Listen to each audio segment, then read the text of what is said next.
Good morning, tayo po muli magbahagi ng ating devotion sa mga ngaral chapter 12 verses 1 to 3.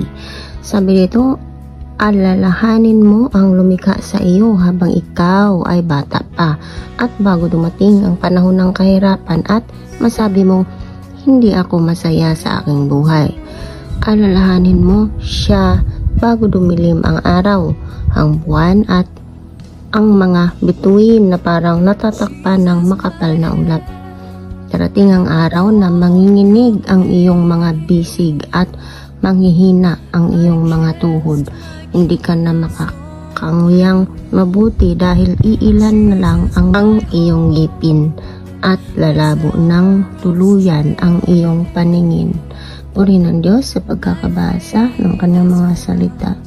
Pinapaalala sa atin sa verse na ito na alalahanin natin ang may kapal habang tayo'y bata pa dahil darating ang panahon na pati yung ating pandinig hihina na, yung ating paningin lalabo na.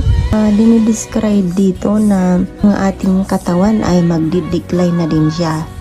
Ang turo dito, ano talaga natin, ano ba ang purpose ng buhay natin? At pinapakita dito na may limit yung ating katawan, yung function, no? So, yung physical body natin, hindi siya mananatiling bata.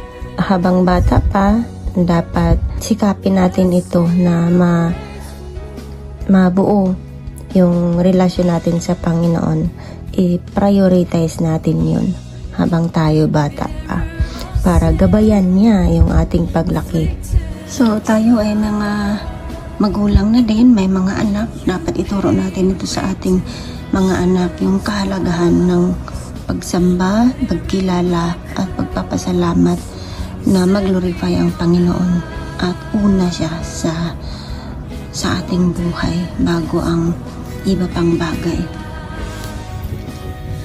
Magandang araw po sa ating lahat. Ang bahagi ko po is Ecclesiastes chapter 12 verse 4 to 6. Alalahanin mo nga siya bago dumating ang panahon na sarado na ang mga pintuan at tumitigil na ang tunog ng gilingan, bago dumating ang panahon na madali kang magising sa himig ng mga ibon at mga tunog ng awitin ay tuluyang nang titigil.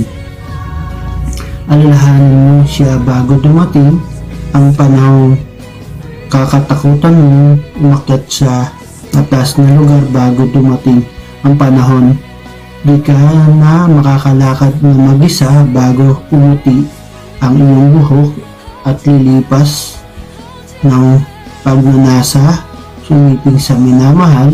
Darating ang araw na tayo'y pupunta sa huling nating hantungan at marami ang tatalis sa lansangan. Darating ang araw na malalagot ang tanim-kalang pilak na nagdadala sa ilawang ginto. Babaksak ito, madudurog. Darating din ang araw na mababagot ang tali ng timbangan ito, babaksak at masisira. Amen. God bless po sa ating lahat. Mapagpalang araw po sa ating lahat. Ang aking pong bahagi ngayon ay mula sa Aklat ng Mga Ngaral, Kabanata 12, talata 7 hanggang 9. Alalahanin mo siya bago manumbalik sa alabok ang ating katawang lupa, at ang ating hininga ay magbalik sa Diyos na may bigay nito. Napakawalang kabuluhan. Lahat ay napakawalang kabuluhan, sabi ng mga ngaral. Lahat ng nalalaman ng mga ngaral ay itinuro niya sa mga tao. Pinag-aralan niyang mabuti ang mga kasabihan at sinubok kung ito'y totoo. Amen. Good morning po sa ating lahat. Ang babasahin ko po ngayon ay matatagpuan sa Book of Ecclesiastes chapter 12 verses 10 to 12. Ang sabi po dito, Pinipili niya ang mga salitang magdudulot ng kasiyahan at isinusulat ang katotohanan. Ang mga salita ng matalino ay matulis, na tulad ng tungkod na pantaboy ng kawan, tulad ng matulis na pakong nakabaon pagkat buhat sa tanging pastol nating lahat. Anak ko, mag-ingat ka sa mga bagay na wala rito. Hindi matitigil ang paggawa ng iba't ibang aklat, at ang labis na pag-aaral ay pahirap sa katawan. Amen. Purihin po ang Panginoon sa pagkakabasa ng kanyang mga salita. Isang magandang umaga sa ating lahat mga kapatid. Ang aking bumabasahin para sa ating daily devotion ay nasa Ecclesiastes chapter 12 verses 13 to 14. Ito ang wakas ng bagay.